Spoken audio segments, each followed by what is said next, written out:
దేవుని పిల్లలుగా ఏర్పాటు చేయబడినటువంటి జనాంగంగా ప్రభుని ఆరాధించడానికి ఆయన పరిశుద్ధ మందిరంలోనికి బహు ఆసక్తిగా తరలి వచ్చిన మీ అందరికీ కూడా ముందుగా ప్రభు అయినటువంటి యేసుక్రీస్తు ప్రభు వారి ప్రశస్తమైనటువంటి నామంలో అందరికీ పేరు పేరున అందరికీ వందనాలండి, వందనాలు, శుభాలు తెలియజేస్తున్నాను.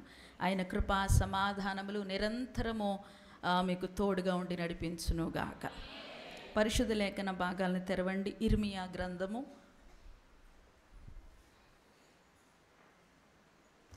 31వ అధ్యాయము 3వ వాక్యాన్ని చదువుకుందాం. చాలా కాలము క్రిందట యెహోవా నాకు ప్రత్యక్షమై ఇట్లా నేను శాశ్వతమైన ప్రేమతో నేను నిన్ను ప్రేమించుచున్నాను గనుక విడువక నీ ఎడల కృప చూపుచున్నాను. ఆమేన్. అందరూ ఈ మాట కలిసి చెప్దామా? నేను చెప్తాను, నా వెనకాతలు మీరు చెప్పండి. శాశ్వతమైన ప్రేమతో నేను నిన్ను ప్రేమించుచున్నాను గనుక విడువక నీ ఎడల కృప చూపుచున్నాను. మరి ఒక మారు శాశ్వతమైన ప్రేమతో. అందరూ చెప్పట్లేదేమో నాకు అనిపిస్తుంది. ఈ పక్కల ఆ పక్క నుంచి అసలు శబ్దం రావట్లా. చెప్పాలి అందరూ. శాశ్వతమైన ప్రేమతో నేను నిన్ను ప్రేమించుచున్నాను గనుక విడువక నీ ఎడల కృప చూపుచున్నాను. ఆమేన్, ఆమేన్, ఆమేన్. ఈరోజు ఈ వాక్య భాగాన్ని మనము ధ్యానం చేసుకుందాం పరిశుద్ధాత్మని యొక్క సహాయము ద్వారా. హెడ్డింగు శాశ్వతమైన ప్రేమతో ప్రేమించుట, లేక శాశ్వతమైన ప్రేమ అని మీరు రాసుకోండి. చాలాసార్లు మనము రక్షణ పొందాము, దేవుణ్ణి నమ్ముకున్నాము, ఆయన్ని వెంబడిస్తూ ఉన్నాము, దేవుని ప్రేమను మనం పొందుకున్నాం. కానీ రోజులు గడిచే కొద్దీ చాలామంది దేవుని ప్రేమను మర్చిపోతూ ఉంటారు. అక్కడ రెవల్యూషన్లో, ప్రకటనలో 2వ అధ్యాయంలో చెప్పినట్లుగా మీరు మొదటి ప్రేమ నుంచి ఏమయ్యారు? మొదటి ప్రేమ నుంచి తప్పిపోయారు, లేక జారిపోయారు. మనల్ని పిలుచుకున్నటువంటి మన దేవుని యొక్క ప్రేమను, తన పనిని అప్పగించినటువంటి ఆయన యొక్క ప్రేమను, మనల్ని హత్తుకున్నటువంటి ఆయన యొక్క ప్రేమను కొన్నిసార్లు రాను రాను ఆ ప్రేమ అలవాటైపోయో లేక మరి ఇంకేదో కారణం చేతనో మర్చిపోతూ ఉంటారు. అందుకే ఈరోజు దేవుని యొక్క ప్రేమను మీకు జ్ఞాపకం చేయాలని ఆశపడుతున్నాను. దేవునికి స్తోత్రం. నేను చాలాసార్లు దేవుని ప్రేమ గురించి మాట్లాడాను, దీంట్లో డౌట్ ఏమి లేదు. కానీ ఈరోజు మరొకసారి మాట్లాడాలని ప్రేరేపించబడ్డాను. ఆమేన్, హల్లెలూయా. బైబిల్లో ఉండేటువంటి కొన్ని మాటలు కానివ్వండి, కొన్ని విషయాలు కానివ్వండి, మనకు కొన్నిసార్లు అర్థం కావు. అంటే మనకున్నటువంటి ఈ యొక్క జ్ఞానానికి, మన మోతాదుకు, మనకి ఉండేటువంటి ఆ జ్ఞానపు మోతాదుకు కొన్ని విషయాలు మనకు అర్థం కావు. ఎందుకంటే దేవుని యొక్క వాక్యము అనంతమైనటువంటి జ్ఞానంతో రాయబడింది. మరి మనకున్నటువంటి జ్ఞానం కొద్దిపాటిది. మనకున్నటువంటి జ్ఞానంతో ఆ అనంతమైనటువంటి ఆ వాక్యాన్ని మనం అర్థం చేసుకోలేం, కష్టం. దేవునికి స్తోత్రం, హల్లెలూయా. కొన్ని మాటలు అర్థం కావు. అందులో ఒక మాట, అందులో ఒక వర్డ్ ఏంటంటే శాశ్వతమైన. ఇది కొంచెం అర్థం కానటువంటి మాట. శాశ్వతమైన లేక నిత్యమైన. దేవునికి మహిమ కలుగునుగాక. ఎవరైనా ఒకరు నిన్ను 10 రెట్లు నేను నిన్ను ప్రేమిస్తున్నాను అని అంటే మనం అర్థం చేసుకోగలం. నేను నిన్ను 100 రెట్లు ప్రేమిస్తున్నాను అంటే అర్థం చేసుకోగలం. నేను నిన్ను 10,000 రెట్లు ప్రేమిస్తున్నాను అంటే అర్థం చేసుకోగలం. ఎందుకంటే మన మనసుకు ఆ యొక్క ఆ సమయాన్ని మన మనసు అర్థం చేసుకోగలదు. ఇంత సమయం, ఇన్ని రెట్లు, 10 రెట్లు, 100 రెట్లు, 1000 రెట్లు. మన మనసు ఎలా ట్యూన్ చేసుకున్నామంటే ఆ సమయాన్ని బట్టి, ఓహో నన్ను ఇంతగా ప్రేమిస్తున్నారా అని మన మనసు అర్థం చేసుకుంటుంది. కానీ ఇక్కడ యేసుక్రీస్తు యొక్క మరి ప్రేమ సంగతి వచ్చేటప్పటికి ఇక్కడ మరి శాశ్వతమైన అనేటువంటి మాటను మనం చూస్తూ ఉన్నాం. శాశ్వతమైన ప్రేమతో అనేటువంటి మాటను మనం చూస్తూ ఉన్నాం. ఆయన మనల్ని ఎలా ప్రేమించాడు? శాశ్వతమైనటువంటి ప్రేమతో, లేక నిత్యమైనటువంటి ప్రేమతో, ఎవర్ లాస్టింగ్ లవ్తో ఆయన మనల్ని ప్రేమించాడు. దేవునికి స్తోత్రం, హల్లెలూయా. కొంచెం సేపు మనకి అర్థం కానటువంటి ఆ మాటను ప్రక్కన పెట్టి మనకి ఏదైతే అర్థమవుతుందో అది ధ్యానం చేసుకుందాం. దేవునికి స్తోత్రం, హల్లెలూయా.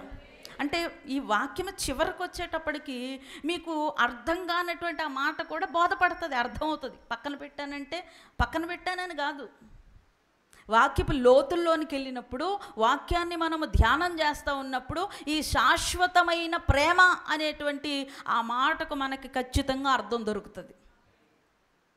కాసేపు మనకు అర్థం కాదు కాబట్టి పక్కన పెట్టి కొంచెం మనము లోతుకంట ధ్యానం చేసుకోవడానికి ప్రయత్నం చేద్దాం. దేవునికి స్తోత్రం, హల్లెలూయా, హల్లెలూయా.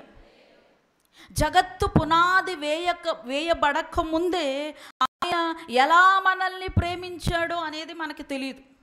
మనం అని చెప్తూ జగత్తు పునాది వేయబడక ముందు ఆయన మనల్ని ఎలా ప్రేమించాడో అనేది ప్రక్కన పెడితే, మరి సృష్టి ఆరంభము నుండి, సృష్టి కలుగ చేసినప్పటి నుంచి ఆయన మనల్ని ఎలా ప్రేమించాడో, ముఖ్యంగా ఈ 21వ శతాబ్దంలో మరి జన్మించినటువంటి మనల్ని ఎంతగా ప్రేమించాడో అనేది మనం గ్రహించుకుందాం. దేవునికి స్తోత్రం, హల్లెలూయా. మరొకసారి రిపీట్ చేస్తున్నాను. జగత్తు పునాది వేయబడకముందు ఆయన మనల్ని ఎలా ప్రేమించాడో అనేటువంటి విషయాన్ని మర్చిపోయి, సృష్టి ఆరంభం నుంచి, క్రియేషన్, ఆదికాండ 1వ అధ్యాయం నుండి ఆ క్రియేషన్ జరిగినప్పటి నుంచి ఈ 21వ శతాబ్దంలో జన్మించినటువంటి మనందరినీ ఆయన ఎంతగా ప్రేమిస్తున్నాడో అనేది మనం అర్థం చేసుకుందాం, లేక గ్రహించుకుందాం. దేవునికి స్తోత్రం, హల్లెలూయా, హల్లెలూయా. ఇక్కడ మీకు వాక్యం ముందుకు తీసుకెళ్లే ముందు ఒక విషయాన్ని చెప్తా ఉన్నాను. ఏంటి తెలుసా? ఎప్పుడైతే దేవుడు శాశ్వతమైన ప్రేమతో ప్రేమిస్తున్నాను అని చెప్పాడో, ఆ దేవుని యొక్క ప్రేమ మనకి అర్థం కాకుండా అపవాది లేక శత్రువు విశ్రాంతి లేకుండా పని చేస్తున్నాడు అనే విషయాన్ని గుర్తుపెట్టుకోండి. దేవుడు శాశ్వతమైనటువంటి ప్రేమతో నిన్ను ప్రేమిస్తున్నాను అని ఎప్పుడైతే చెప్పాడో అప్పుడే అపవాది రంగంలోకి దిగిపోయాడు. అప్పుడే శత్రువు తన పనిని మొదలుపెట్టాడు. ఏంటో తెలుసా? ఆ దేవుని యొక్క ప్రేమ నీకు అర్థం కాకుండా చేయడానికి వాడు అన్ని రకాలుగా ప్రయత్నాలు మొదలుపెట్టాడు.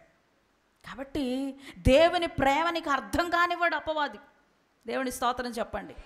ఎందుకంటే మరి సాతానుడు దేవుడు ఏ పని చేసినా ఆ పనికి వ్యతిరేకమే, విరోధమే, అపోజిట్ పార్టీ.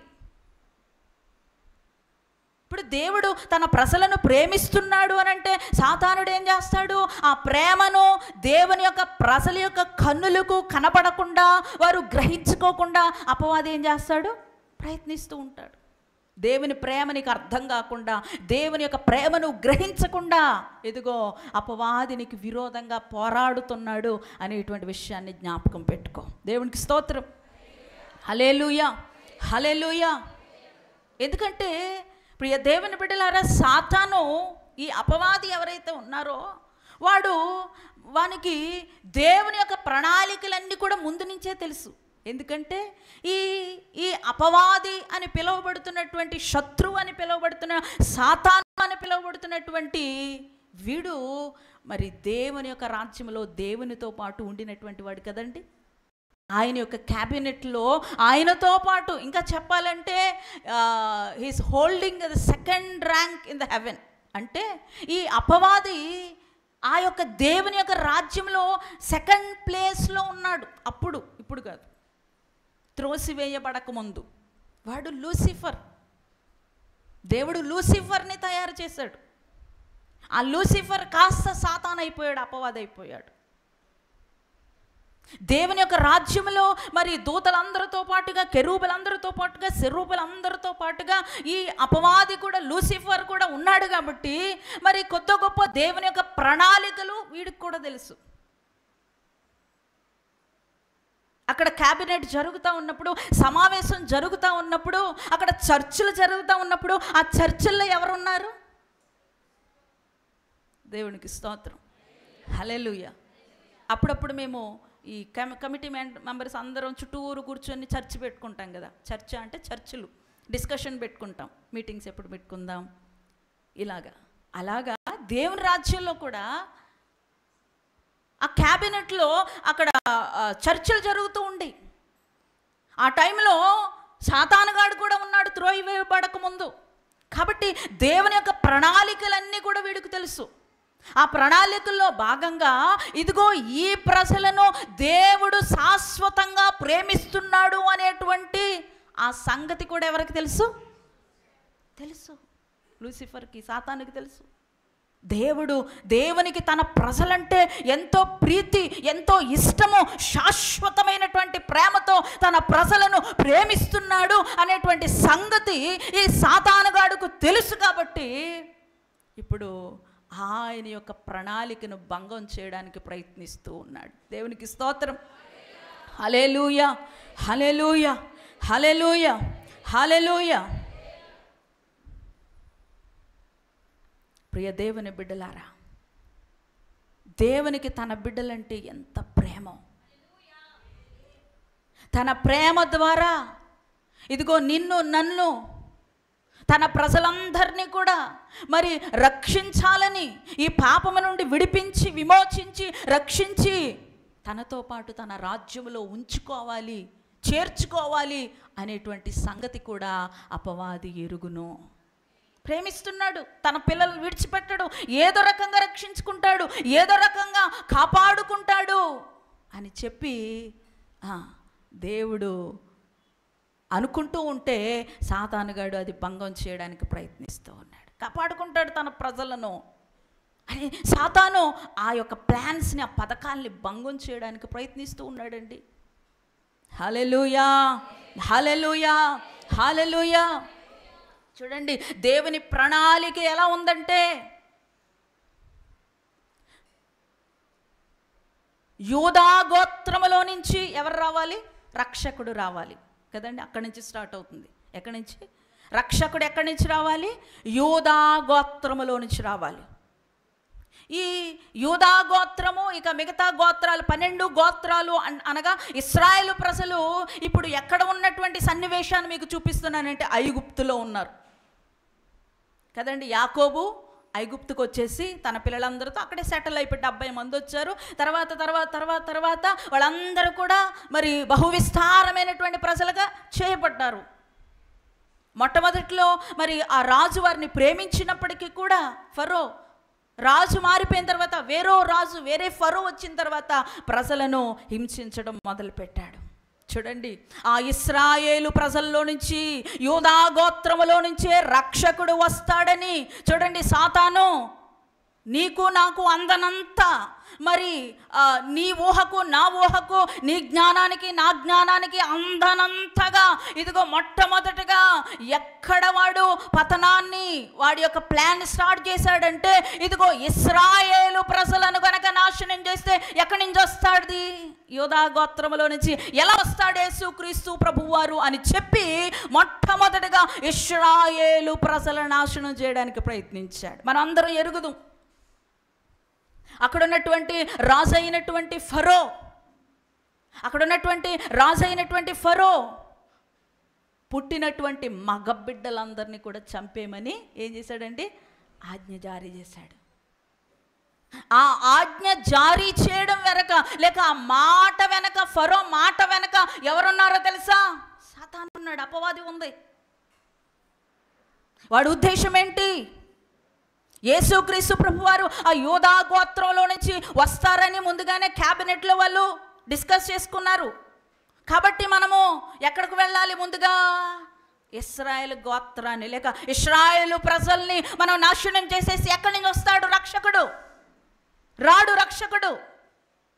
అప్పుడు ఈ ప్రజలందరూ కూడా అలా పాపములోనే ఉండి పాపములోనే మగ్గి నశించిపోతారు. వారందరూ నా కొరకు సిద్ధపరిచినటువంటి ఆ కటిక బిలములో, ఆ చీకటిలో, ఆ పాతాళములో, ఆ ఆరని అగ్నిగుండం ఉన్నటువంటి ఆ నరకములో నాతో పాటు ఉంటారు, నాతో పాటు నేను తీసుకుని వెళ్తానని చెప్పి ఇలాంటి ప్లాన్ వేసి ముందుగా ఇశ్రాయేలు ప్రజలు నాశనం చేయడానికి ప్రయత్నించాడు. చరిత్రలోనండి, ఇప్పుడు కాదు, చరిత్రలో ఇశ్రాయేలు ప్రజల మీద జరిగినన్ని దాడులంట మరి ఎవరి మీద, ఏ దేశం మీద జరగల. ఎందుకంటే తెలుసు, సాతానుకు తెలుసు, ఈ ఇశ్రాయేలు ప్రజల్లో నుంచి రక్షకుడు వస్తాడు, విమోచకుడు వస్తాడు అని ఎరుగును గనుక, తెలుసును గనుక ఇశ్రాయేలు ప్రజలను నాశనం చేయడానికి, అనగా యూదా గోత్రాన్ని, మరి ముఖ్యంగా యూదా గోత్రాన్ని సమూలంగా నాశనం చేయడానికి అపవాది పూనుకున్నాడు. దేవునికి స్తోత్రం, హల్లెలూయా. అందుకొరకు ఆ రోజుల్లో మరి సాతాను ఒక బలమైనటువంటి ఆయుధాన్ని ఎన్నుకున్నాడు, అతనే ఫరో. సాతాను ఎప్పుడు కూడా గొప్ప వాళ్ళని ఎన్నుకుంటాడు. 1 కొరింథీ 1:27-29 ప్రకారంగా దేవుడు ఎప్పుడు కూడా తన పని కొరకు అల్పులను, దీనులను ఎన్నుకుంటే అపవాది ఎవరిని ఎన్నుకుంటాడంట? సాతాను ఎవరిని? గొప్ప వారిని ఎన్నుకుంటాడు. Satan always uses great people, but God always uses ordinary people. ఎప్పుడు కూడా దేవుడు చాలా సామాన్యమైనటువంటి మనుషులను తన పని కొరకు నియమించుకుంటే, అపవాది మాత్రం ఎప్పుడు కూడా గ్రేట్ పీపుల్ని, గొప్పవారిని, తెలివైన వారిని, బలవంతులను ఎన్నుకుంటాడంట. చాలా గొప్పవాడు, బలవంతుడైనటువంటి, సమర్థవంతుడైనటువంటి ఫరోని అపవాది ఎన్నుకొని ఇశ్రాయేలు ప్రజలను నాశనం చేయడానికి పథకం వేశాడు. బాగా మనస్సు పెట్టి వినండి. ఈరోజు దేవుని ప్రేమ మీకు కళ్ళకు కట్టినట్లుగా కనపడాలి. దేవునికి స్తోత్రం, హల్లెలూయా, హల్లెలూయా. ఇశ్రాయేలు ప్రజల్ని నాశనం చేయడానికి చూశాడు, చాలామందిని చంపించేశాడు. తర్వాత కాలంలో కూడా మనము ఆ హిస్టరీ కొంచెం ఎదరికొస్తే, బైబిల్ గ్రంథంలో నుంచి కొంచెం ఎదరికొస్తే, ఇదిగో మరొకరి కాలంలో కూడా యూదా ప్రజలను చంపడానికి అపవాది ప్రయత్నించాడు. అది ఎస్తేరు కాలంలో ఎరుగుదుము కదా మనం. ఎస్తేరు కాలంలో కూడా మరి అక్కడ ఉన్నటువంటి రాజు ఏవండి, ముఖ్యంగా అక్కడ సాతాను ఏర్పాటు చేసుకున్న ఆయుధం ఎవరంటే హామాను. ఎవరండి? బలవంతుడు, అపవాడు, జ్ఞానవంతుడైనటువంటి హామానును అపవాది తన సాధనంగా ఏర్పాటు చేసుకొని ఇదిగో యూదులందరినీ కూడా చంపేయాలి అని పథకం వేశాడు. ఆ పథకం వెనకాల, ఆ మాట వెనకాల, ఆ ఉద్దేశం వెనకాల ఎవరున్నారు? సాతానున్నాడు. ఆ రోజునే సాతాను హామానును ప్రేరేపించి హామానులోనికి ప్రవేశించి ఆ రోజే యూదా ప్రజలను సమూలంగా చంపివేయాలి, నాశనం చేయాలని ప్రయత్నించినప్పుడు, ప్రియ దేవుని బిడ్డలారా, దేవుడు ఒక సాధారణమైనటువంటి, ఒక దాసిగా ఉన్నటువంటి, ఒక దీనురాలైనటువంటి ఎస్తేరును దేవుడు లేపుకున్నాడు. హల్లెలూయా, హల్లెలూయా.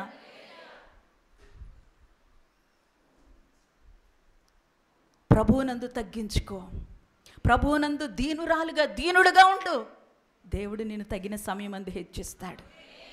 ఒక సామాన్యమైన ఒక దాసి, ఒక యవనస్తురాలైనటువంటి ఎస్తేరుని దేవుడు సాధనంగా వాడుకొని యూదా ప్రజల యొక్క విమోచన జరగడానికి మరి సహకారిగా ఎస్తేరుని దేవుడు వాడుకున్నాడు. దేవునికి స్తోత్రం, హల్లెలూయా, హల్లెలూయా, హల్లెలూయా. ఆ రోజున మరి ఫరోను ఏర్పాటు చేసుకున్నాడు ఇశ్రాయేలు ప్రజల్లో నుంచి యూదా గోత్రాన్ని తుడిచివేయడానికి. ఇక్కడ హామానును ఏర్పాటు చేసుకున్నాడు. మరి సాతాను యూదా ప్రజలను, ఆ యూదా గోత్రంలో నుంచి యేసుక్రీస్తు ప్రభువు రాకుండా యూదా గోత్రాన్ని నాశనం చేయడానికి. హల్లెలూయా, హల్లెలూయా. మనకు ఒక మాట తెలుసు, మీరు తీనవసరం లేదు కానీ మత్తయి సువార్త 24:35 భూమి ఆకాశములు గతించినను ఇదిగో ఆయన మాట ఎన్నటికీ గతించదు అనే మాట ఉంటుంది అక్కడ. అంటే ఆయన మాట మారదు. ఇది ఎవరికి తెలుసు? సాతానుగాడికి తెలుసు. ఆయన ఖచ్చితంగా మాట తప్పడం. యూదా గోత్రములో నుంచి రక్షకుడు ఉద్భవించాలని ఆ రోజే క్యాబినెట్లో తీర్మానం జరిగిపోయింది, చర్చ జరిగిపోయింది. కాబట్టి యూదా గోత్రములో నుంచి రక్షకుడు రావాలి. మన టార్గెట్ అంతా ఇప్పుడు ఎవరి మీద ఉండాలి? యూదుల మీదే ఉండాలి, యూదా గోత్రం మీదే ఉండాలని ప్రయత్నించాడు. ఆ రోజు ఫరో కాలంలో ప్రయత్నించాడు, తర్వాత హామాను కాలంలో ప్రయత్నించాడు, కానీ ఏమి చేయలేకపోయాడు. యూదా గోత్రాన్ని వాడు మట్టు పట్టించలేకపోయాడు, నాశనం చేయలేకపోయాడు. దేవునికి స్తోత్రం.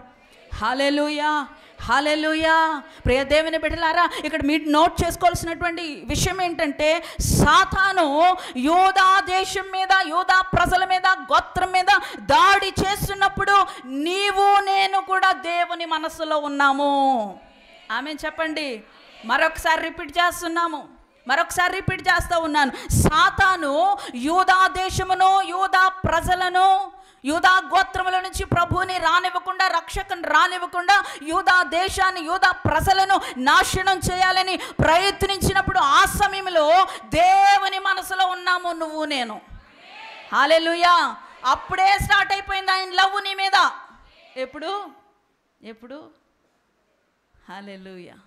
ఎప్పుడు స్టార్ట్ అయిపోయింది నీ మీద ఆయనకి ప్రేమ? ఫరో కాలంలోనే స్టార్ట్ అయిపోయింది. హల్లెలూయా, హల్లెలూయా. అప్పుడే నేను చూసేసుకున్నాడు ఆయన, అప్పుడే నిన్ను ప్రేమించడం ప్రారంభించేశాడు ఆయన.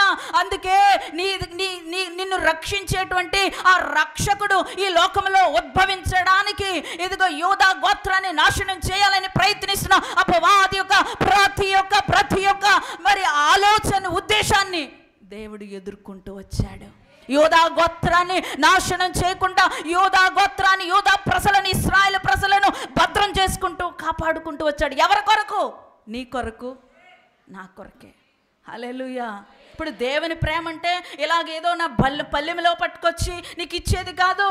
ఈ మాటల్లో, ఈ సన్నివేశాల్లో, ఈ సందర్భాల్లో దేవుడు నిన్ను ఎంతగా ప్రేమిస్తున్నాడో నీకు అర్థమైపోవాలి. హల్లెలూయా. అసలు అప్పుడు ఎక్కడున్నాం మనం?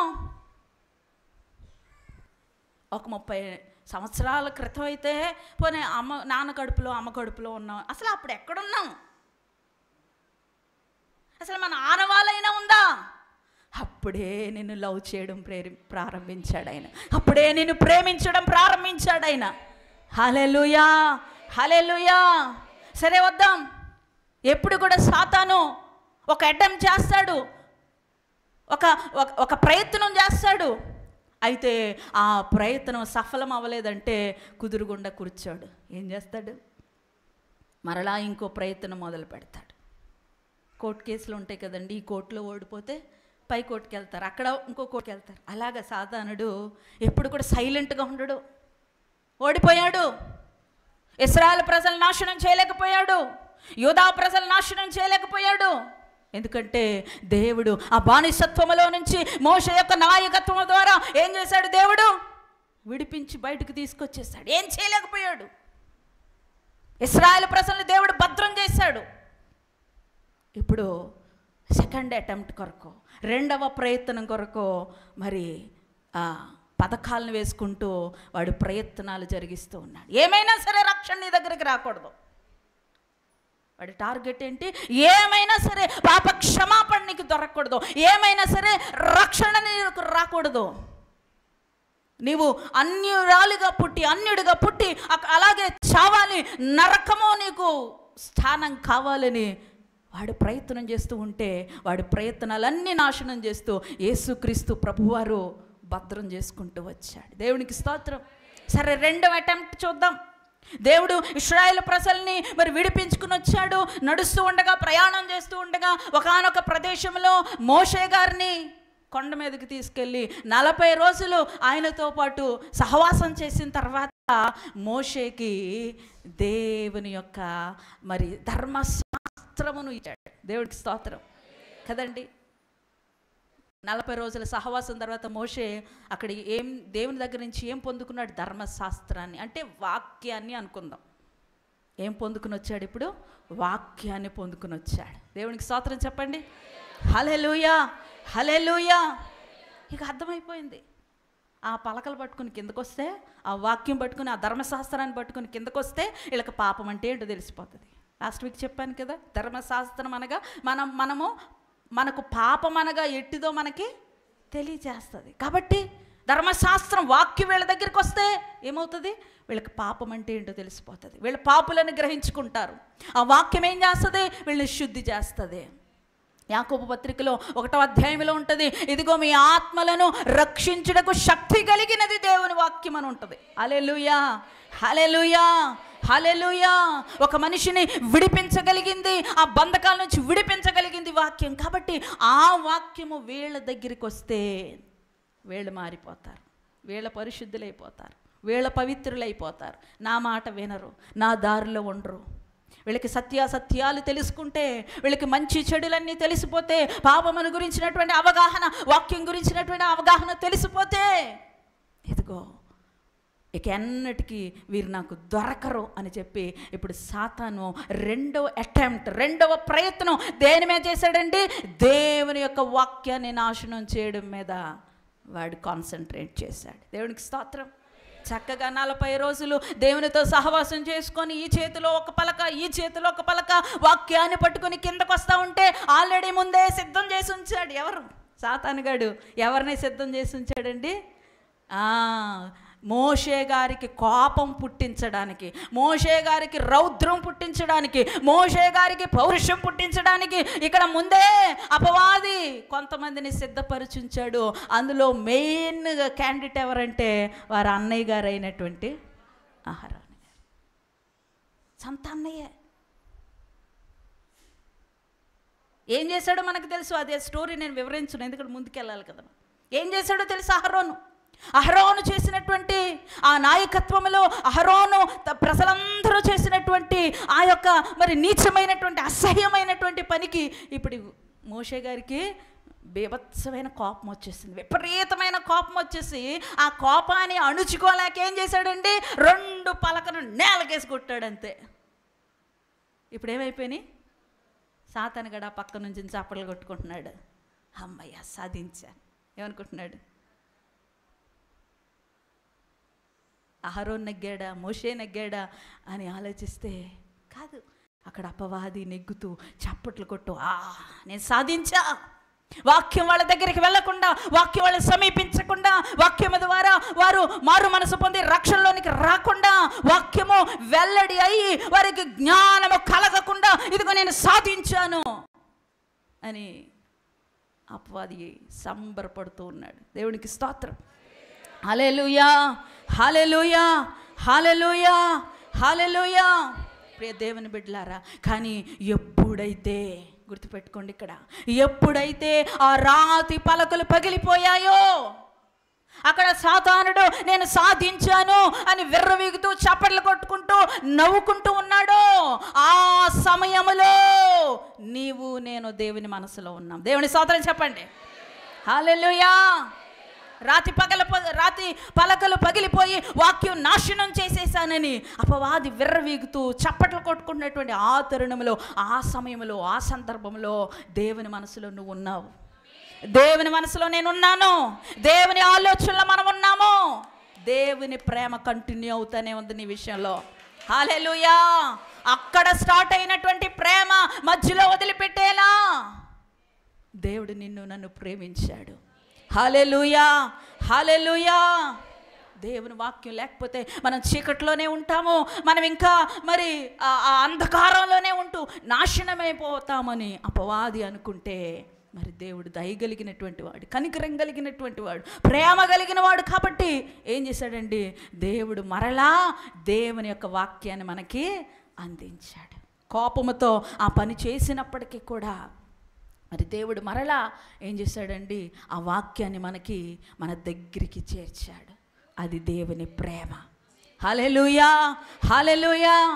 ఆ రోజుల్లోనే మనము దేవుని మనస్సులో ఉన్నాం కాబట్టి, ఆయన ఆలోచనలో ఉన్నాం కాబట్టి, ఆయన మనల్ని ప్రేమించాడు కాబట్టి మరలా దేవుని యొక్క వాక్యం మన దగ్గరికి తర్వాత చరిత్రలో చూస్తే ఆ యొక్క వాక్యాన్ని, ఆ ధర్మశాస్త్రాన్ని యెహోయాకీము అనేటువంటి ఒక రాజు ఆ లేఖనాల్ని చింపివేసినట్లుగా, కాల్చివేసినట్లుగా మనకు కనపడతాం. కానీ తర్వాత మరి ప్రవక్త అయినటువంటి ఇర్మియాని దేవుడు లేపుకుని మరలా ఆ ధర్మశాస్త్రాన్ని తిరిగి రాయించినట్లుగా కూడా మనకి చరిత్ర చెప్తా ఉంది. దేవునికి స్తోత్రం. ఎన్నోసార్లు వాక్యాన్ని మనకు దూరం చేయాలని అపవాది ప్రయత్నించాడు. ఆ కాలంలోనే కాదు, మన కాలంలో కూడా దేవుని యొక్క లేఖనాలు మన చేతిలోనికి రాకుండా అపవాది చాలా ప్రయత్నించాడు తెలుసండి. మొట్టమొదటిగా ఈ క్రిస్టియానిటీ క్యాథలిక్స్ ద్వారా ప్రారంభమైంది.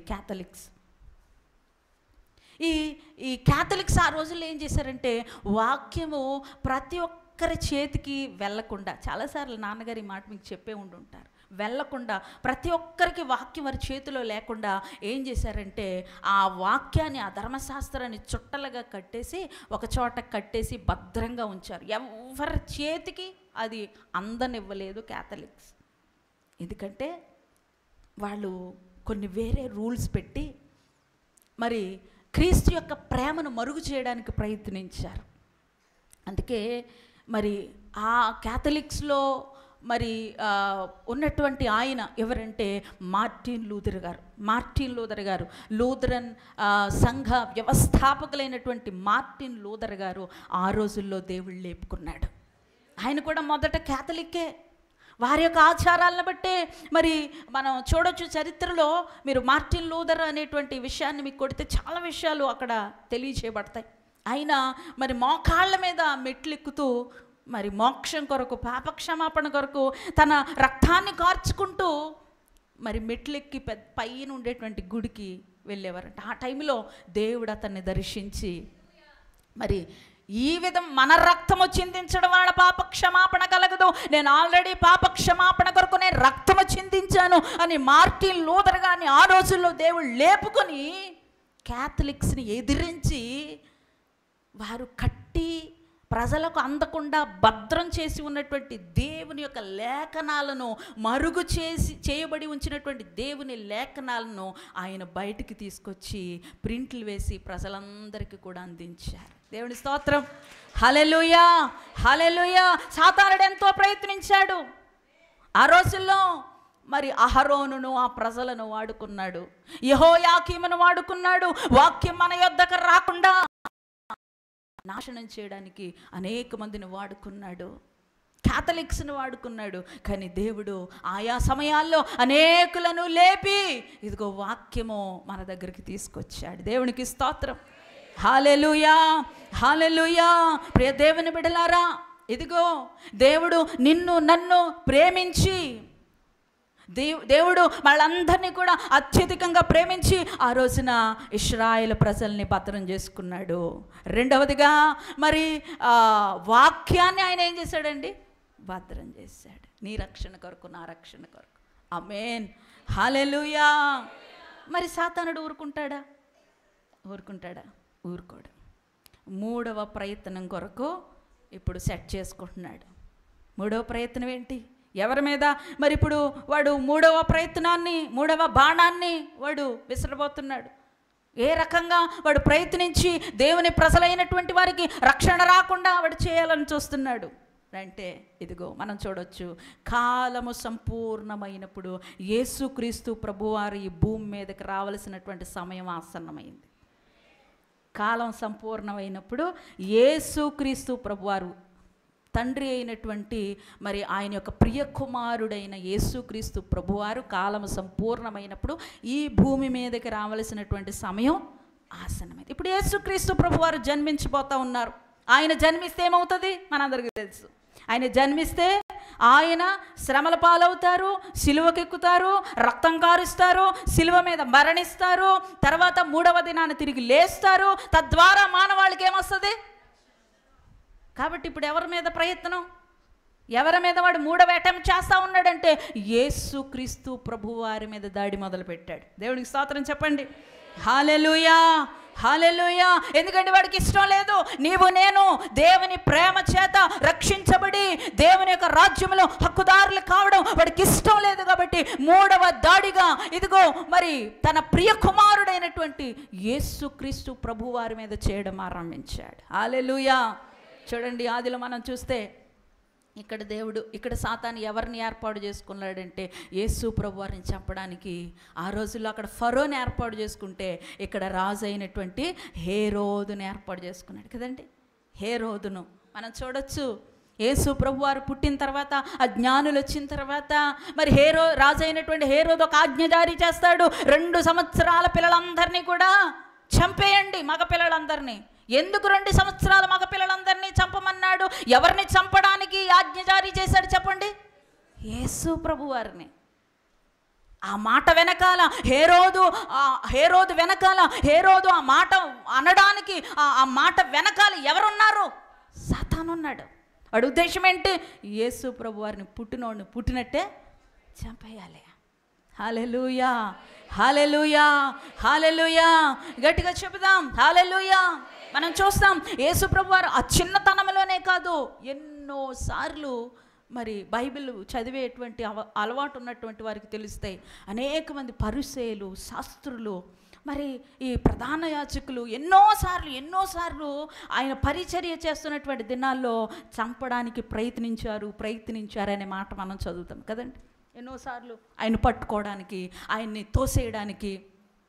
లోకసువార్తలు మనం చూడొచ్చు, ఆయన్ని ఒక ఎత్తైనటువంటి ప్రదేశం నుంచి తోసేయడానికి కూడా ప్రయత్నించారంట. కానీ ఆయన మెల్లిగా సమూహం నుంచి తప్పించుకుని వచ్చేసారు. ఎన్నోసార్లు ఆయన చంపాలని ప్రయత్నించారు. కానీ ఆ ప్రయత్నాల వెనకాల, ఆ శాస్త్రులు పరిసయ్యుల వెనకాల ఎవరున్నారు? సాతాను ఉన్నాడు. దేవుని ప్రణాళిక నాశనం చేయడానికి సాతాను ఇప్పుడు 3వ దాడిగా యేసు ప్రభువారి మీద మొదలుపెట్టాడు.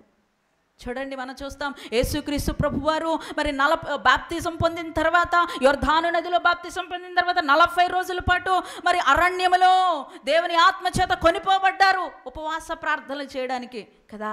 ఆ ప్రార్థన చేస్తున్నటువంటి సమయంలో ఎవరు వచ్చారండి? ఏ గెస్ట్ వచ్చింది? సాతాను. అక్కడ ఎవరు లేరు. చక్కగా సాతాను వచ్చి అంటాడు కదా, 3 రకాలుగా శోధించాడు. అందులో మరి చంపేయడానికి వేసిన ప్లాన్ ఏంటి? ఇదిగో ఎత్తైనటువంటి ఒక కొండ మీదకి, ఒక పర్వతం మీదకి తీసుకెళ్ళి ఏమన్నాడు? దూకే ఇక్కడి నుంచి. ఏమంటాడు సాతాను? దూకే. వాక్యం కూడా చెప్తున్నాడు అక్కడ, ఇదిగో నీ పాదములకు రాయి తగలకుండా ఏమంటాడు? ఆయన దూతలు మరి వచ్చి నిన్ను ఎత్తు పట్టుకుంటాయి. ఆయన దూతలకు ఆజ్ఞాపిస్తాడు, ఆ దూతలు వచ్చి చేతులు పడతాయి, నువ్వు కింద పడవు, దూకే అంటే ఆ దూకే అనేటువంటి మాట సాతాను అనడానికి కారణం ఏంటి? యేసుక్రీస్తు ప్రభువారిని అక్కడే చంపేయాలని. హల్లెలూయా, హల్లెలూయా. కానీ యేసు ప్రభువారు అక్కడ అపవాదిని ఎదిరించారు. దేవునికి స్తోత్రం. హల్లెలూయా, హల్లెలూయా. అలాగే మరి ఇక చివరిగా గెత్సెమేను తోటలో ఇక ఆయన ఇంకా కొన్ని క్షణాలలో పట్టబడతారనగా గెత్సెమేను తోటలోనికి వెళ్ళి ఆయన ఏం చేస్తున్నారు? ప్రార్థన చేస్తూ ఉన్నారు. మనం ఒక మాట చదవచ్చు అక్కడ. ఆయన తన చెమట రక్తముగా మారి కారునంతగా ఆయన ఏం చేస్తున్నాడంట? మనం లేవికాండంలో చూస్తాము, తీనవసరం లేదు, 17వ అధ్యాయం 11వ వచనంలో రక్తమే మీ ప్రాణము అని ఉంటుంది కదండి. మనందరికీ మన ప్రాణం మనలో ఉందంటే మనలో ఏమున్నట్టు? కొంతమంది ఇక్కడ ఇలాగా నరాన్ని కట్ చేసుకుంటారు. ఎప్పుడైతే కట్ చేసుకుంటారో అందులోంచి రక్తం అంతా బయటకు వచ్చేసినప్పుడు ఆ మనిషి మెల్లిమెల్లిగా చనిపోతాడు. అంటే మనిషి జీవించాలి అంటే అతనికి ప్రాణం ఏంటంటే రక్తం. ఇప్పుడు ఆ గెత్సెమేను తోటలో యేసు ప్రభువారు ఏం చేస్తున్నారు? రక్తం అంతా బయటకు వచ్చేస్తుంది చెమట రూపంలో. ఇప్పుడు ఆ రక్తం బయటకు వచ్చేస్తే ఆయన ప్రాణం ఏమవుతుంది? గెత్సెమేను తోటలోనే చంపేయడానికి ప్రయత్నించాడు సాతాను. దేవునికి స్తోత్రం. హల్లెలూయా. ఏ అవకాశాన్ని వాడు మరి వదులుకోలేదు. దేవుని ప్రజలైనటువంటి వారికి ఆ శాశ్వతమైనటువంటి ప్రేమ అర్థం కాకుండా చేయాలని, ఆ ప్రేమ ద్వారా ఆ విమోచన రక్షణ అందకుండా చేయాలని ప్రతి ప్రయత్నాన్ని సద్వినియోగం చేసుకొని 3వ ప్రయత్నంగా యేసు ప్రభువారిని చంపడానికి కూడా వాడు వెనుకాడలేదు. మనందరికీ తెలుసు యేసుక్రీస్తు ప్రభువారు 100 సార్లు కాదు 1000 సార్లు ఈ భూమి మీద జన్మించినా సరే ఒక్కసారి సిలువ మీద మరణం చెందకపోతే ఆయన ఎన్నిసార్లు జన్మించినా వృధానే. 100 సార్లు కాదు 1000 సార్లు జన్మించవచ్చు, కానీ ఆయన సిలువ మీద తన ప్రాణాన్ని విడిచిపెట్టకపోతే మానవాళికి రక్షణ లేదు. కాబట్టి వాడు ప్రయత్నం చేస్తూ ఉన్నాడు. ఆఖరికి సిలువ మోసుకొని వెళ్ళి సిలువ మీదకి ఎక్కించారు ఆయన్ని.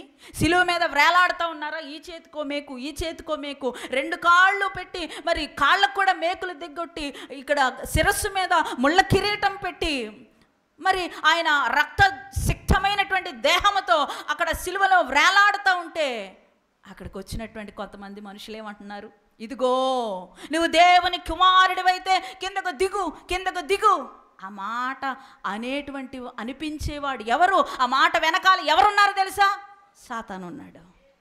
ఆయన అక్కడ దిగిపోతే ఏమండి, సిలువ మీద మరణిస్తేనే మనకు రక్షణ. క్రిందకి దిగి ఎన్ని కొట్టించుకున్నా రక్తం కార్చినా ఆయన మరణము భూమి మీద క్రింద జరిగితే ఆకాశానికి భూమికి మధ్యన వేలాడుతూ ఆ కొయ్య మీద చెక్క మీద ఆయన ప్రాణం విడవాలి. అప్పుడే మానవాళికి రక్షణ. భూమి మీద చనిపోతే మనిషికి రక్షణ లేదు. అందుకే వారు శోధిస్తున్నారు, నీవు దేవుని కుమారుడు అయితే క్రిందకు దిగు, క్రిందకు దిగు. అనేకులు రక్షించావు, నిన్ను నీవు రక్షించుకోలేవా అని రెచ్చగొడుతున్నారు. ఈ రెచ్చగొట్టేటువంటి వారి వెనకాల ఎవరున్నారో సాతాను ఉన్నాడు. హల్లెలూయా, హల్లెలూయా. రెచ్చగొడుతున్నారు, అవమానిస్తూ ఉన్నారు. దేవుని బిడ్డలారా, ప్రజలందరి చేత మరి రెచ్చగొట్టబడుతూ అవమానానికి గురవుతూ అవమానపరుస్తున్నటువంటి ఆ సమయంలో ఆ సిలువ మీద వేలాడుతున్నటువంటి యేసుక్రీస్తు ప్రభువారి యొక్క మనసులో మరి అప్పుడే నువ్వు నేను ఉన్నాం. దేవునికి స్తోత్రం, హల్లెలూయా. అంత వేదనలో కూడా, అంత శ్రమలో కూడా, రక్తమంతా కూడా కారిపోతూ ఉండగా కూడా ఆ టైంలో ఆయన మనసులో నువ్వు ఉన్నావు, ఆయన ఆలోచనలో నేనున్నాను, ఆయన ఉద్దేశాల్లో మనం ఉన్నాము. ఏంటో తెలుసా, నేను ఇప్పుడు ఇక్కడి నుంచి దిగిపోతే నా పిల్లలకు రక్షణ ఎక్కడి నుంచి వస్తుంది, నా పిల్లలు ఎలాగ వారికి పాప విమోచన ఎలా దొరుకుతుంది అని వారు రెచ్చగొడతా ఉన్నా, వారు అవమానపరుస్తూ ఉన్నా ఆ సిలువ మీదే వేలాడి వేలాడి వేలాడి రక్తమును చిందించి శ్రమ పడుతూ నరక యాతన అనుభవిస్తూ తండ్రి చేత విడవబడి ఉన్నటువంటి స్థితిలో ఉంటూ తన ప్రాణాన్ని విడిచిపెట్టారు. హల్లెలూయా. ఇదంతా ఎవరి కోసం? ఎవరి కోసం చెప్పండి, ఎవరి కోసం? చూసారా దేవుడు ఎప్పటి నుంచి ప్రేమిస్తున్నాడు. హల్లెలూయా. ఆయన మాట తెప్పే దేవుడు కాదు, మధ్యలో ఐ లవ్ యూ చెప్పి బ్రేకప్ చెప్పే దేవుడు కాదు. హల్లెలూయా. అనాదిలోనే అప్పుడే నిన్ను ప్రేమించడం ఆరంభించాడు. ఇశ్రాయేలు ప్రజలను భద్రం చేశాడు నీ కొరకు. అప్పుడే నేను ప్రేమించడం మొదలుపెట్టాడు. దేవుని యొక్క వాక్యము రాకుండా అపవాది ప్రయత్నిస్తూ ఉన్నప్పుడు దేవుని యొక్క వాక్యాన్ని భద్రం చేశాడు నీ కొరకు, నా కొరకు. మూడవదిగా తన కుమారుని చంపాలని ప్రయత్నం చేసినప్పుడు తన కుమారుని కూడా భద్రం చేశాడు నీ కొరకు, నా కొరకు. దేవునికి స్తోత్రం, హల్లెలూయా. ఇప్పుడు యేసు ప్రభువారు సిలువ మీద చనిపోయారు. ఆయన జరిగించాల్సినటువంటి పని జరిగించారు, పాతి పెట్టారు. మూడవ దినాన్న ఆయన తాను చెప్పినట్లుగానే తిరిగి లేచి ఆరోహణమై తండ్రి కుడిపార్శ్వమున కూర్చున్నారు. ఇప్పుడు ఏవండి, సాతానికి అందనంత ఎత్తులో ఉన్నారు. ఎవరు?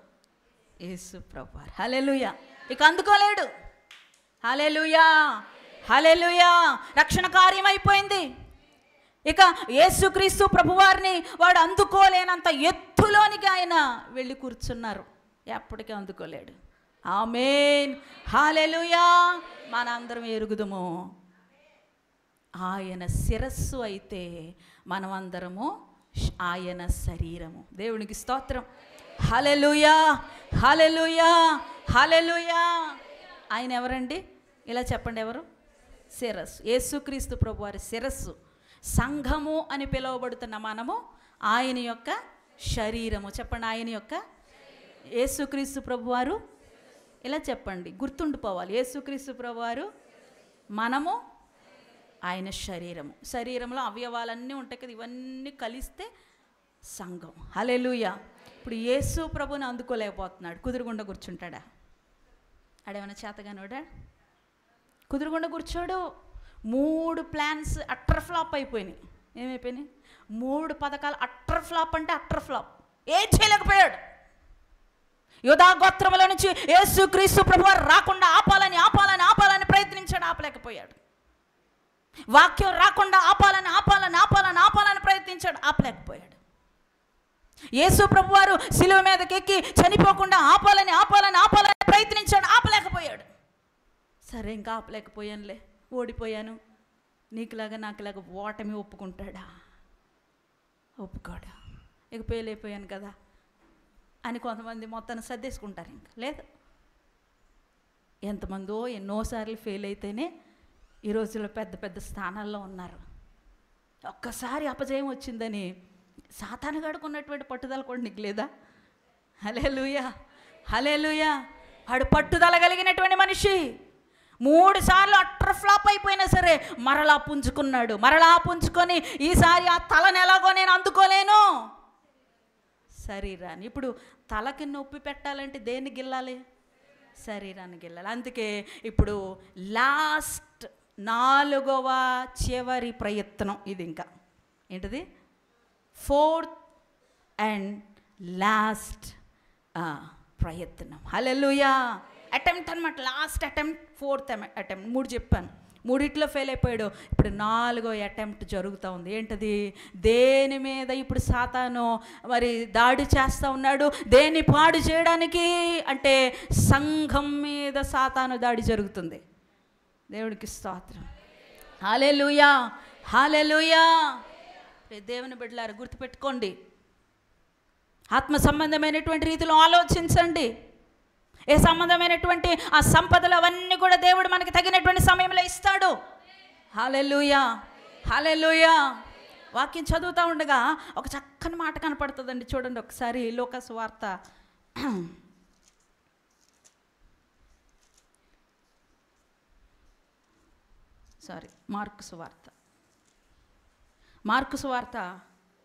10వ అధ్యాయము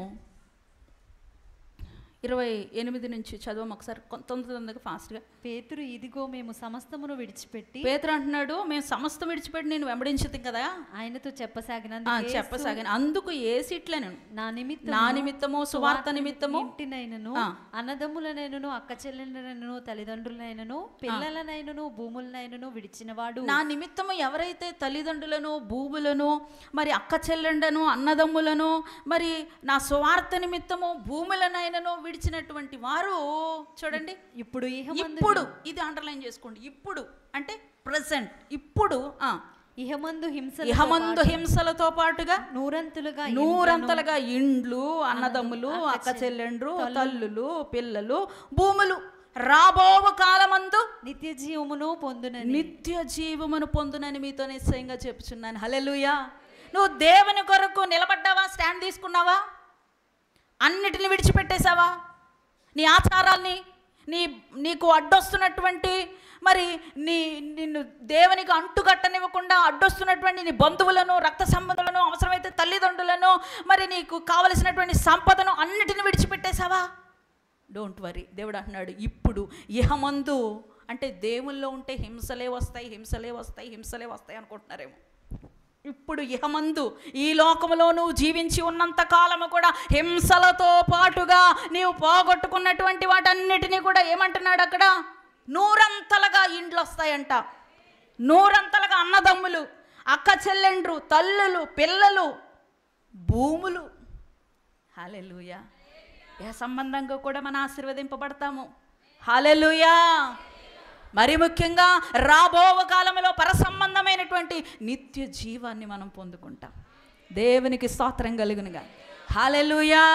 కాబట్టి ఇదిగో దేవుని బిడ్డలారా, దేవుని సంఘములో ఉన్నప్పుడు ఇప్పుడు 3వ దాడి ఎవరి మీద జరుగుతుంది? సంఘం మీద జరుగుతుంది. దేవునికి స్తోత్రం చూద్దాం. హల్లెలూయా. సాతానుడు సంఘం మీద గురి పెట్టాడు. ఆయన్ని అందుకోలేకపోతా ఉన్నాడు. వీళ్ళని గిల్లితే, వీళ్ళని నాశనం చేస్తే నా ప్లాన్ సక్సెస్ అయిపోతుంది అని 4వదిగా సంఘం మీద దాడి మొదలుపెట్టాడు. చూడండి, కొంతమంది అంటూ ఉంటారు, ఈ సంఘంలో ఉండేటువంటి రాజకీయాలు బయట కూడా ఉండవు అని అంటారు. నిజమే. ఈ రోజున సంఘాల్లో ఎన్నో రాజకీయాలు, గ్రూపులు, రాజకీయాలు, పాలిటిక్స్ సంఘంలో. ఎందుకు ఇలాగా అని అంటారు. నేను చెప్తాను ఎందుకో తెలుసా? లోకానికి శత్రువు లేడు, కానీ సంఘానికి మనకు ఎవరున్నారు? శత్రువు ఉన్నాడు. హల్లెలూయా చెప్పండి. హల్లెలూయా, హల్లెలూయా. మనం లోకానికి చెందినటువంటి కాదు. లోకానికి వాడేమి పెద్ద పథకాలు ఏమి వేయడు, ఎందుకంటే వాళ్ళు ఆయన వాళ్ళే, వారే ఎవరు? సాతాను యొక్క సంబంధులు వాళ్ళు. వాళ్ళకేమి పెద్దగా రాజకీయాలు ప్రాబ్లమ్స్ ఏమి వాడు రాజ్యాన్ని వాడు కూల్చుకుంటాడా? లేదు. ఎవరి మీద దాడి చేస్తాడు? లోకానికి చెందిన వారము కాముగా, మరి సంఘానికి చెందినటువంటి వారముగా ఉన్నటువంటి మన మీద అపవాది దాడి చేస్తాడండి. దేవునికి స్తోత్రం చెప్పండి. హల్లెలూయా, హల్లెలూయా. ఇదే చివరి ప్రయత్నం.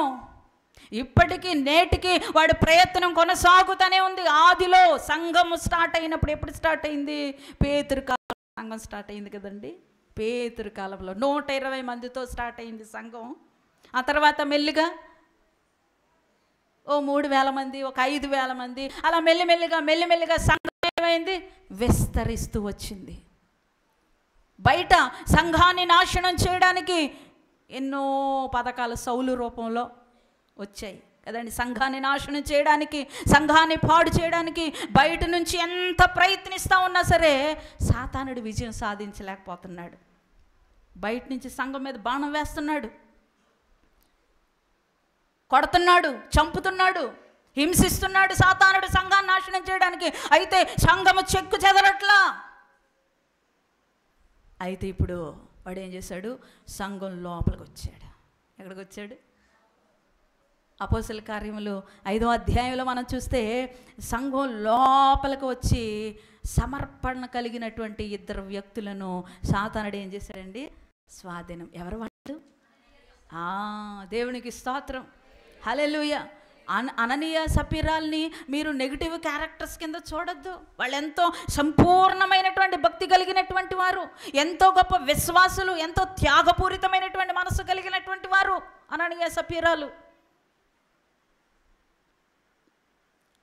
ఆ రోజున పౌలు చేస్తున్నటువంటి ప్రసంగాలు విని అనేకులు తమ యావదాస్తిని అమ్మి అపోస్తల పాదాల దగ్గర పెట్టడానికి సిద్ధమవుతా ఉన్నప్పుడు వీళ్ళకు కూడా అట్టి ప్రేరేపణ వచ్చింది. మనం కూడా ఇది చేద్దాం. ఎంత మరి వాక్యం ఎడల ఎంత మరి అణుకువ లేకపోతే, ఎంత విధేయ లేకపోతే, ఎంత ఆసక్తి లేకపోతే వారు ఈ నిర్ణయం తీసుకుంటారంటారు.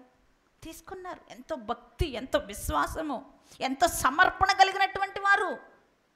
అలాంటి వారినే అపవాది ఏం చేసిందండి? పట్టేసుకుంది. జాగ్రత్త. ఏమనుకుంటున్నావో నువ్వు, నేను, మనము ఏమనుకుంటున్నామో? దేవుని సంఘంలోనే ఉన్నాను, నేను భక్తిపరుడుగానే ఉన్నాను అని అనుకున్నావేమో. నీకే తెలియకుండా అపవాది నిన్ను ఎప్పుడు పట్టేసుకుంటుందో తెలియదు. ఎంత గొప్పవాళ్ళైనటువంటి అననీయ సపీరాని 100 రూపాయలకు భూమి అమ్మారు అనుకుందాం. ఒక 90 రూపాయలు దేవునికి ఇచ్చేసి 10 రూపాయలు మాత్రమే వాళ్ళు ఉంచుకోవాలనుకున్నారు. 10 రూపాయలు మాత్రమే వాళ్ళు ఉంచుకోవాలని అనుకొని ఆ 90 రూపాయలు పట్టుకుని పేతురు యొక్క సాన్నిధ్యంలోనికి వెళ్ళినప్పుడు పేతురు అంటాడు, ఇదిగో అననీయ, సాతాను ఎందుకు నీ హృదయమును ప్రేరేపించింది అంటాడు. ఇప్పుడు అననీయని ఎవరు ప్రేరేపించారు చెప్పండి? హల్లెలూయా, హల్లెలూయా. ఏవండి, ఇదిగో దేవుని యొక్క రక్షణ పొందుకొని సంఘములో ఉన్నాము. సంఘములో ఉన్నటువంటి మన మీద కూడా ఇదిగో ఇంకా దేవుని ప్రేమ పరిపూర్ణంగా అర్థం కానివ్వకుండా ఎంతో గొప్ప ప్రార్థనాపరులైనటువంటి, ఎంతో గొప్ప విశ్వాసులైనటువంటి వారి మీద కూడా అపవాది దాడి చేస్తూ ఉంటాడు. బహు జాగ్రత్తగా, చాలా మెలకువగా మనం ఉండాలి. ఏ పక్క నుంచి అపవాది దాడి జరుగుతుంది, నీ ఆత్మీయ జీవితాన్ని పాడు చేయడానికి, నీ ఆత్మీయ జీవితాన్ని నాశనం చేయడానికి అపవాది ఏ కోణంలో, ఏ రకముగా, ఏ రూట్లో, ఏ ప్రయత్నం చేస్తూ ఉన్నాడో కనిపెట్టుకొని మెలకువ కలిగి మనము వాటిని ఎదుర్కోవడానికి సిద్ధంగా ఉండాలి. అననీయ సపీరాలంటే సమర్పణ కలిగినటువంటి వారిని పడవేశాడంటే ఒక్కసారి ఆ స్థానంలో నిన్ను ఊహించుకో. హల్లెలూయా, హల్లెలూయా, హల్లెలూయా. తమ యొక్క యావదాస్తి సమర్పించడానికి తీర్మానించుకున్నటువంటి వారినే వాళ్ళు లొంగ తీసేసుకున్నాడు. హల్లెలూయా, హల్లెలూయా. సంఘంలోని స్థానం ఏంటి? సంఘంలోని పని ఏంటి? సంఘంలోని పరిచర్య ఏంటి? దేవుని యొక్క శరీరముగా ఆయన మనలందరినీ మలుచుకొని సంఘంలో చేర్చాడు. హల్లెలూయా, హల్లెలూయా. కనపడతా ఉంది ఆయన యొక్క ప్రేమ. అప్పటి నుంచి ఆయన ప్రేమ మనల్ని ఏం చేస్తూ ఉందండి? వెంబడిస్తూ ఉంది. హల్లెలూయా. సంతోషించవలసినటువంటి విషయం ఏంటంటే ఈ బారి నుంచి కూడా, ఈ యొక్క అపవాది యొక్క సంఖ్యలను కూడా తెంచుకొని మరి త్వరలో దేవునితో పాటు వెళ్ళిపోవడానికి దేవుడు త్వరలో మన మధ్యలోనికి రాబోతున్నారు. హల్లెలూయా, హల్లెలూయా. ఆ రోజున ఇశ్రాయేలు ప్రజల్ని భద్రం చేశాడు, వాక్యాన్ని భద్రం చేశాడు నీ కొరకు నా కొరకు. తన ప్రియ కుమారుడైన యేసుక్రీస్తు ప్రభు వారిని భద్రం చేశాడు నీ కొరకు నా కొరకు, తన ప్రేమను వెల్లడి చేయడానికి. ఈ రోజున మరలా తన ప్రియ కుమారుడిని పంపించబోతా ఉన్నాడు. వాళ్ళందరినీ సిద్ధపడినటువంటి వారిని, ప్రేమలో పరిపూర్ణులైనటువంటి వారిని, పరిశుద్ధతలో పరిపూర్ణులైనటువంటి వారిని ఆయనతో పాటు కొనిపోబడ్డానికి, తీసుకొని పోవడానికి త్వరలో రాబోతా ఉన్నాడు. హల్లెలూయా. ఎక్కడ కూడా అతి త్వరలో సాతానికి ఏం కలుగుతుంది? ఓటమి. చెప్పండి, సాతాను గడికి ఏం కలుగుతుంది? ఇక్కడ కూడా ఓటమే. కాబట్టి నువ్వు వాడు బారిన పడొద్దు, వాడు ఆలోచనలో చిక్కుకోవద్దు. హల్లెలూయా.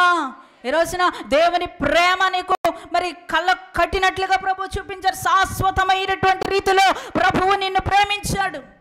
మారిపోనిది కాదు ఆయన ప్రేమ, ఆరిపోనిది కాదు ఆయన ప్రేమ. హల్లెలూయా, హల్లెలూయా. ఈ లోక ప్రేమల కొరకు పరిగెడుతున్నావు. ఈ లోక ప్రేమలు మరి ఆరిపోయేవి, కరిగిపోయేవి, వదిలిపెట్టేసేవి. కానీ దేవుని ప్రేమ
ఆయన ప్రేమ ద్వారా రక్షించబడి సంఘములో చేర్చబడి ఆయన ప్రేమను నిర్లక్ష్యం చేస్తున్నావేమో, మొదటి ప్రేమ నుంచి జారిపోయావేమో.